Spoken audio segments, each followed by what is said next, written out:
Looking back, I feel dumb, completely stupid actually. I should have known that apartment was far too cheap to be right, even for a studio. I should have known there had to be a catch. The day I moved in was a complete blur. I insisted that no one help me, not wanting to prove any of my family members' suspicions about my character. By late afternoon, all my muscles ached terribly and my head throbbed. I fell back on my bare mattress, staring up at the ceiling fan with glazed over eyes. I pulled the damp strands of hair from my sweaty forehead, wincing in disgust. Someone knocked on my door, causing me to jump. I cursed under my breath, pushing myself up on my elbows. 2 girls were peeking around my doorframe. Foolishly, I left it wide open, forgetting the old college rule: only leave your door open if you want to make new friends. And I was not in the mood to make new friends. One of them, an Asian girl with choppy black hair, was grinning at me. The other stood a little further back, fingering a box of Marlboro Reds. "Hey," she said to me, nodding at me. Her voice was smooth and raspy at the same time. "Did you just move in?" I laid back down, rubbing my face with both hands, choosing not to bother with manners. "Yeah, about 5 seconds ago." "Cool." The girls walked in, evidently ignoring my very clear body language. The girl with the black hair ran her fingers along the edge of my desk, and then picked up a little ceramic duck from my unpacked box of trinkets. "Grandma," I explained, feeling strangely defensive.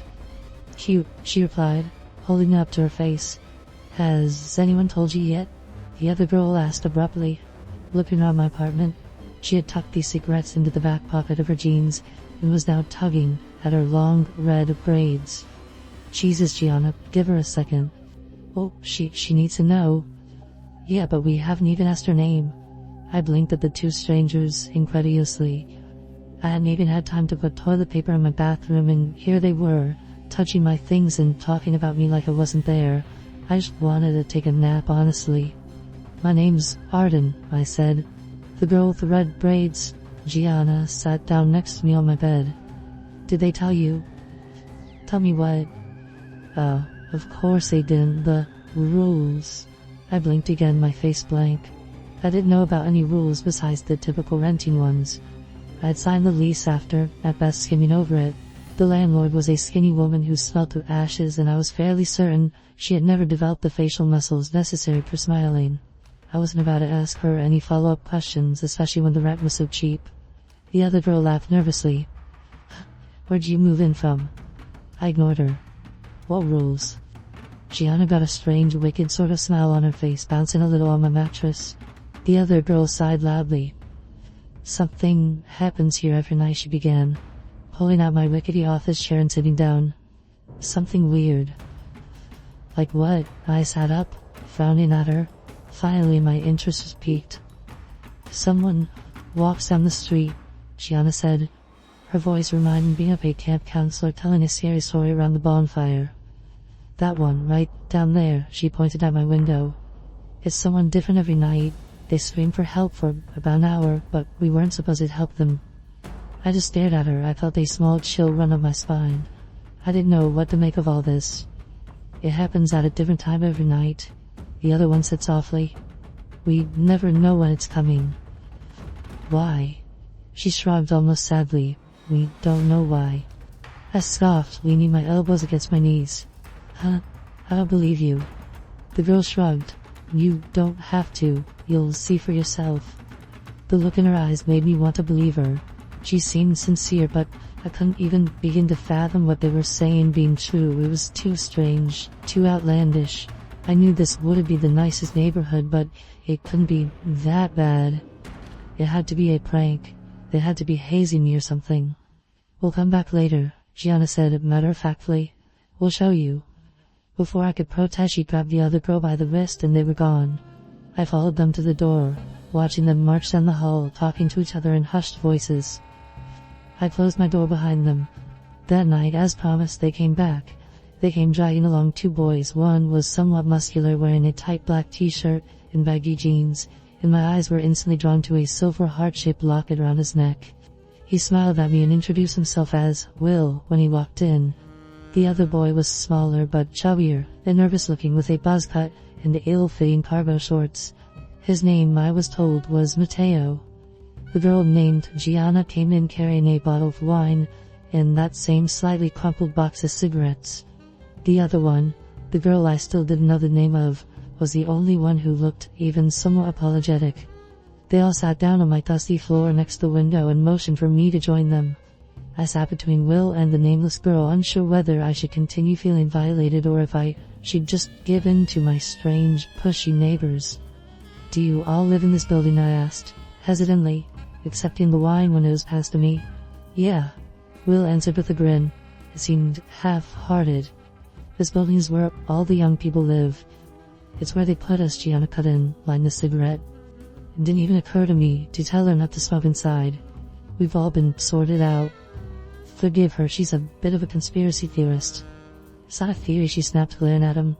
Look at the other ones, next door, the Middle Ages, people with kids, but no grandkids. Across the street, old people, not a single 20-something in that entire building. "May, tell him." So her name was May. I looked her over, admiring her smoky eye makeup and how she tied her hair up, long strands poking out like exploding fireworks. "Stop it," May muttered, reaching for the wine bottle. "You'll scare her." "I'm not scared." She just shrugged at me, as if she didn't believe me. We passed the bottle round and then around again. I listened to them bicker and laugh. It was clear they'd all been friends for a while, and I felt a little bit like I was intruding even though they were in my apartment. Will asked me if I'd gone to college, and I told him I did, but I dropped out. They all nodded sympathetically, which made me feel stupid. By midnight I was a little bit buzzed, and my guard was beginning to fall. I had to admit, it felt good to have friends. I'd already mentally resigned myself to a life of solitude, at least for a while, but it seemed like that might not actually have to be my fate. I laughed at Matteo and Gianna's drunken argument, passing a cigarette back and forth with May, blowing the smoke out of my open window. I'd almost completely forgot why they were all over when it happened. All at once a blaring alarm came from each of our phones like an Amber Alert. I could hear the sound echo throughout the neighborhood, like an entire chorus of hundreds of phones going off, not just ours. I nearly leapt out of my skin. Not even Gianna looked. All of them went quiet, and they all looked at me as I took it out, frowning at the screen. "Do not interfere. It's coming," Will whispered. He had changed, his eyes almost glassy and his voice soft and shaky. Matteo squeezed his shoulder. I looked at May. Her eyebrows were clenched together in concern, and she was stubbing out our cigarette against the windowsill, shrinking away. There was again that chill. It crept up my back, spreading along my scalp and making me shiver. Something felt wrong, deeply wrong. The others were quiet now, staring silently at the window I was sitting up against. The air felt somehow warmer, like it was buzzing with something, or maybe I was just sweating. We sat there unmoving for what felt like half an hour. Right as I was getting tempted to ask what was going on, I heard it. It was far away and faint, but I still heard it, a cry. I continued as it got gradually closer, louder, more desperate. "Help! Please, my God, someone help me." Slowly I leaned out the window. I had to see it with my own eyes. I had to confirm there was actually someone out there, like they had been saying there would be. My new apartment was on the 4th floor, so it was hard to see who was down on the street without squinting. In the flickering streetlights I could make out the outline of an elderly man. He was hunched over, wandering aimlessly from door to door, wearing only what looked like a hospital gown to cover his pale, broken body. Behind him trailed a path of dripping blood, although I couldn't see where it was coming from. "Please, I'm hurt." I looked back at the others, my mouth hanging open. "What is this?" I demanded loudly. "What the hell is this?" May touched my arm, trying to calm me down. I pulled away from her. "Arden, please. We have to help him. Why can't we help him? He's just an old man. We can't help him, trust me." I ignored her, leaning further out the window, prepared to call out to him, but before I could open my mouth, I froze. The man down there was still now facing our building. His head was tilted upwards, and I couldn't see his eyes, but I knew he was looking right at me. I immediately felt cold, like I was plummeting into ice water. "Help me," he whimpered into the silent night air, his voice barely audible. Then he began to scream. That scream wasn't human, or at least not any human I've ever met. It was desperate, agonized. It made my stomach turn and my eyes prick with tears. I couldn't look away. The blood was coming from his arms, or I should say his lack of arms. Where his arms should have been, there was only bloody, mangled stumps. They looked fresh. He didn't move other than a shaky sway, and his eyes didn't leave me. His shriek slowly molded into words that I could just barely understand. Please, please, please, please, please. May yanked me backwards away from the window. I landed on my ass and yelped in pain and horror. What is that thing? I whispered. I didn't mean to whisper, but that was all that came out. We don't know, May replied, her eyes trained on Will, who was crying now. Mateo held on to him like he might topple over. We just have to follow the rules. What happens if you don't follow the rules? I asked, and immediately regretted it. Will sobbed softly. Outside, the old man wailed. Gianna reached over and pulled the window shut, but it somehow did nothing to muffle the blood-curdling sound. Do you want to tell her, or should I? Mateo asked Will. Will just shook his head. He was clutching his locket now, turning the little heart over between his fingers. Mateo sighed and turned towards me. A couple of months ago, one of them got to Will's girl, Shannon. Gianna butted in. Her name is Shannon. Her name is Shannon. I swallowed, but whatever I did, nothing would force down the lump in my throat. What happened? Mateo shook his head. We don't know. We're all together when the screaming started. Usually we just ignore it. Now, no use in dwelling on it, but that night we think she saw something different. She started insisting she had to help, and she ran outside. We couldn't stop her. He paused, glancing over at Will. He was silent and still. The screaming outside had begun to pass, getting softer as it continued further down the street. Then what? He shrugged. Nothing, she was just gone. I pressed my lips together, trying to process all of this. I really had believed they were messing with me, but I'd seen it. I'd witnessed it firsthand, and it terrified me. Why doesn't anyone leave? He shrugged for a second time. Can't afford it. People just don't care. Some people have left, but we all signed an NDA with police, so nobody ever knows. I frowned, thinking back to signing the paperwork, trying to remember. I could vaguely picture what he was talking about. I just assumed it was more legal jargon that I would never understand. Had I seriously signed a non-disclosure agreement without even noticing? After that, I told them I wanted to go to bed. I needed time to process all of this. They understood, and each one of them said goodbye before leaving me alone. As I lay in the dark staring at the ceiling, for some strange reason I thought of May's face when we realized it was happening. How she'd put out the cigarette and backed away from the window. Eventually, I was able to drift off to sleep. The next few weeks were difficult. I spent more and more time with my new neighbors. I came to find out that they were right. I didn't think there was a single person older than 30 in our entire building, but I saw them all the time leaving the one next door. Settling in was difficult. The others seemed to so used to it. They cared, of course. It scared them, especially Will, but you could tell they had been here for a while by the way they sighed, closing the blinds and focusing harder on whatever they were doing. Eventually, I began to mimic them.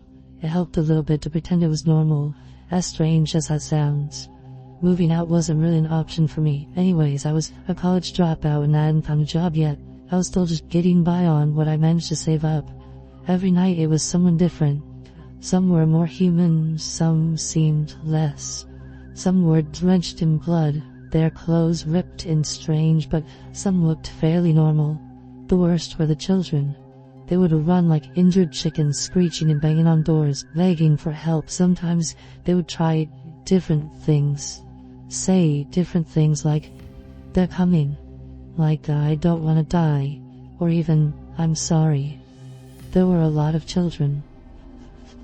One night, while I was half awake, an alarm went off.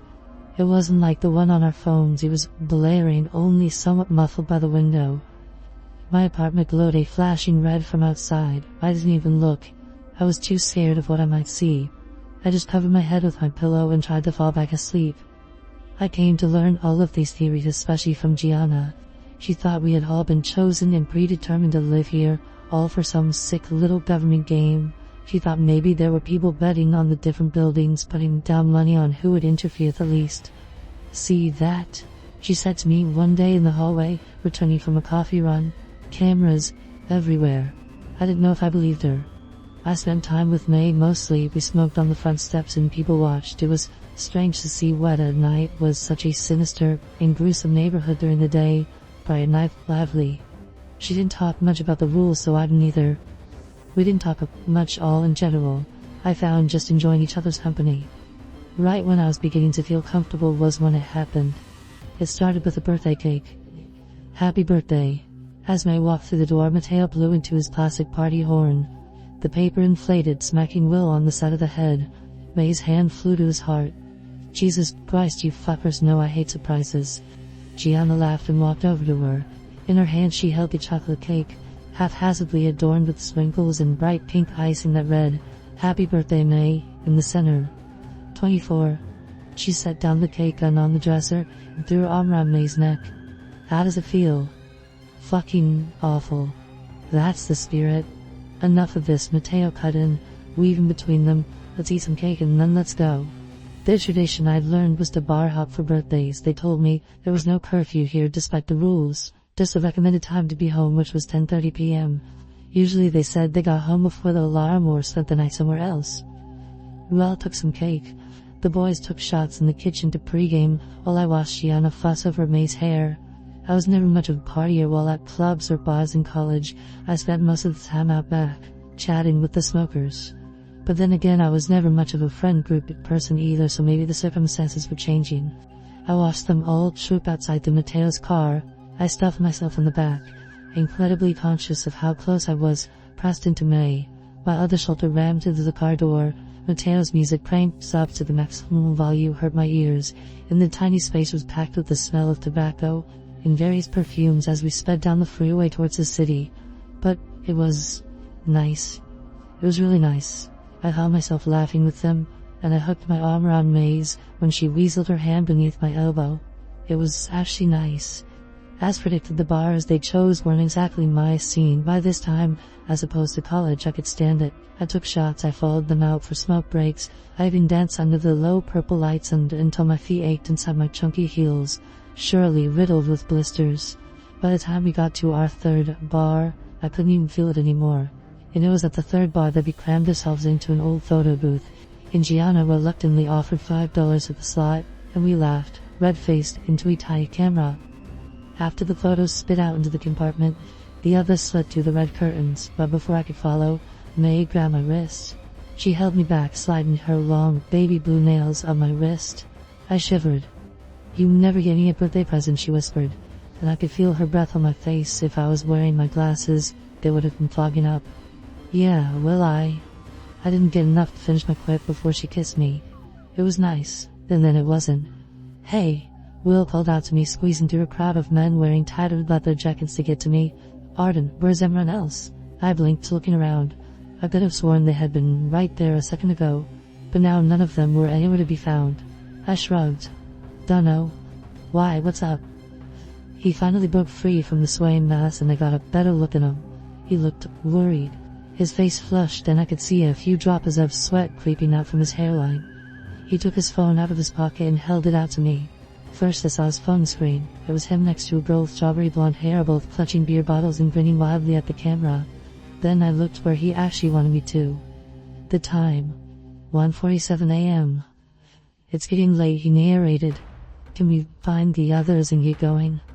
I understood then. He was worried. It was past 1 a.m. and no alarm yet.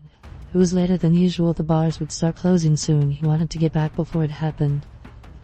Will and I weaved through the crowd. It was pretty buzzed, and I realized I have having a hard time moving my feet right, which made me feel embarrassed.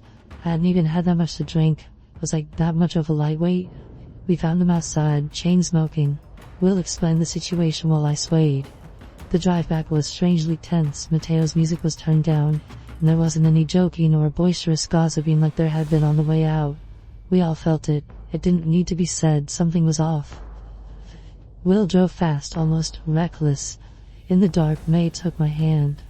Just as he was careening around the last corner, we could almost make out the shape of our apartment building down the street. It happened. All of our phones went off at once. Gianna let out a small shriek from the other side of the back seat. Do not interfere. Matteo turned back towards us, passing his finger to his lips. Had this ever happened before? Are there reactions? I didn't think so. It was different when it came up when I was in my bedroom, when I could just shut the curtains and put my headphones on. I felt so small and helpless then, like I was gazing into the maw of something incomprehensibly beyond my understanding. I felt like we were all flies, and this neighborhood, right now, was the spider's web.